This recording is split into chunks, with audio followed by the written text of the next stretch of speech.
स्वागत है आप सभी का कीरत स्टडी सेंटर में। आज हम जानेंगे रानी अहिल्याबाई होलकर के बारे में, जिन्होंने भारतीय इतिहास में महत्वपूर्ण भूमिका निभाई। आज हम जानेंगे रानी अहिल्याबाई होलकर के सुने अनसुने किस्सों के बारे में।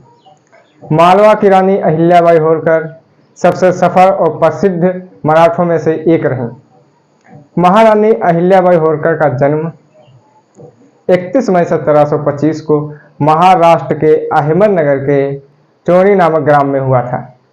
इनके पिता मकोजीराव शिंदे अपने गांव के पाटिल थे। अहिल्याबाई मराठा शासक मल्हारराव की बहू थी, जो मालवा राज्य के राजा थे।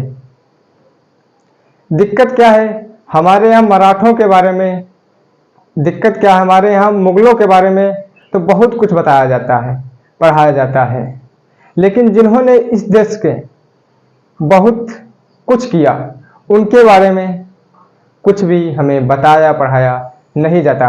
उन्हीं में से एक हैं अहिल्याबाई होलकर। अहिल्याबाई होलकर ने 21 साल की उम्र में अपने पति को खो दिया, उसके बाद अपने ससुर को। ससुर की मृत्यु के बाद सिंहासन पर उनका बेटा बैठा, लेकिन कुदरत को कुछ और ही मंजूर था। कुछ समय बाद उनके बेटे की भी मृत्यु हो जाती है। उसके बाद शासन की जिम्मेदारी अहिल्याबाई होलकर पर आ गई। अहिल्याबाई होलकर ने 1767 में गद्दी संभाली, लगभग 30 वर्षों तक राज किया। इस दौरान अहिल्याबाई ने सबसे बड़ा काम किया, हिंदू तीर्थों का पुनर्निर्माण कराया।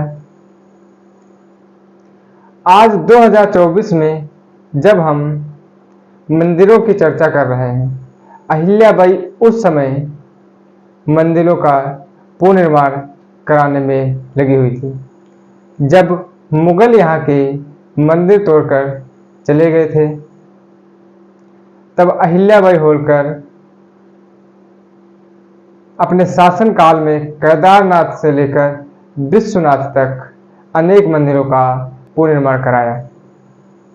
काशी में बाबा विश्वनाथ, गुजरात में सोमनाथ, उत्तराखंड में केदारनाथ, बद्रीनाथ, भीमाशंकर, पुणे में भीमाशंकर, उज्जैन में महाकालेश्वर का ज्योतिर्लिंग का पुनर्निर्माण कार्य अहिल्याबाई की देखरेख में हुआ।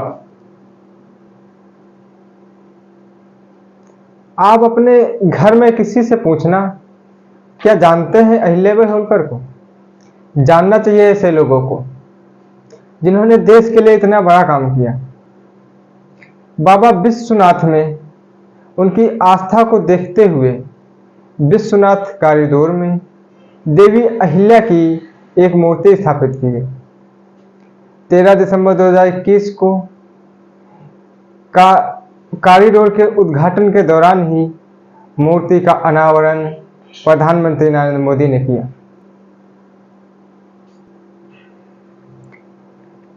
रानी अहिल्याबाई होलकर शिव की इतनी बड़ी भक्त थी कि वे अपने आज्ञादेश पर हस्ताक्षर नहीं करती थी, बल्कि शंकर आदेश, हुजूर शंकर आदेश लिखा हुआ करता था। इतना ही नहीं, देवी अहिल्याबाई मालवा साम्राज्य में शिवलिंग अंकित सिक्का शुरू किया था, जो 1907 तक चलता रहा। बात करते हैं कि अहिल्याबाई को लोक माता क्यों कहते हैं। अहिल्याबाई के शासन में संपूर्ण प्रजा सुख और शांति के साथ समृद्धि से भरपूर थी, इसीलिए लोग इन्हें लोक माता के नाम से कहते हैं। पिछले वर्ष महाराष्ट्र के मुख्यमंत्री एकनाथ शिंदे अहमदनगर शहर का नाम बदलकर अहिल्यानगर करने की घोषणा की। भारतीय डाक ने 25 अगस्त 1996 को अहिल्याबाई स्मारक डाक टिकट जारी किया। तो ऐसी ही बेहतरीन जानकारी पाने के लिए जुड़े रहिएगा कीरत स्टडी सेंटर के साथ।